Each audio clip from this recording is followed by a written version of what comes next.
Chapter 15, Urinary Renal System, Screencast 2. Now, this screencast is going to be focusing on the nephron, which is the functional unit of the kidney. Combined, there's 2 million nephrons, 1 million per kidney, and together it is the nephrons that actually accomplish everything that is done by the kidneys. Now, the functional part is going to be the tubule, and then also the associated blood supply. So we'll kind of see what that means. Each nephron is made up of a long, thin, hollow tube, and there's going to be a blood supply that's associated with that tubule.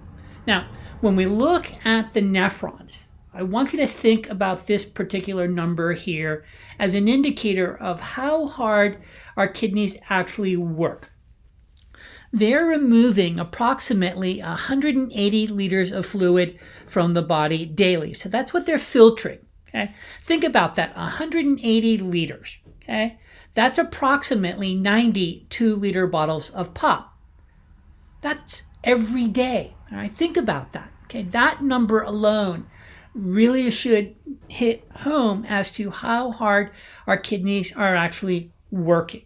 Now, keep in mind it's filtering, and as the kidneys, they're the filter of the blood, and so it's reabsorbed. And so it's a cycle of this process going on, which is why this number is as high as it is.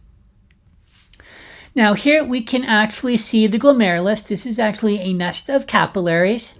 I have an afferent arteriole, so this is how blood moves into the glomerulus, and the glomerulus is actually the filtering unit. And then I have the efferent tubule. And then if we kind of follow, I've got the proximal tubule, I've got the nephron loop, and then I'm going to have the distal tubule and the collecting duct. Together, those are the primary structures that make up the nephron. Now, as I indicated before, there's a capsule, and within the capsule is the glomerulus. Those are capillaries, and as noted previously, this is where filtration takes place. Now, the remaining regions of the tubule, we have the proximal tubule, which I quite often refer to as the front end of the nephron. That is going to extend from the glomerular capsule to the renal medulla. The loop of Henle, now quite often just called the nephron loop, extends deep into the medulla, then back into the cortex.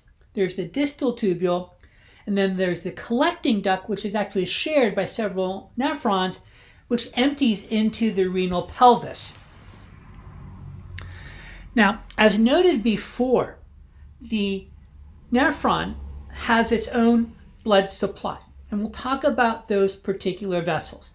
The renal artery is responsible for supplying the entire kidney, and the blood vessels associated with the tubules are first the arterioles, so that is the afferent arteriole that actually enters the glomerular capsule, and then there's the efferent arteriole, which actually leaves the glomerular capsule.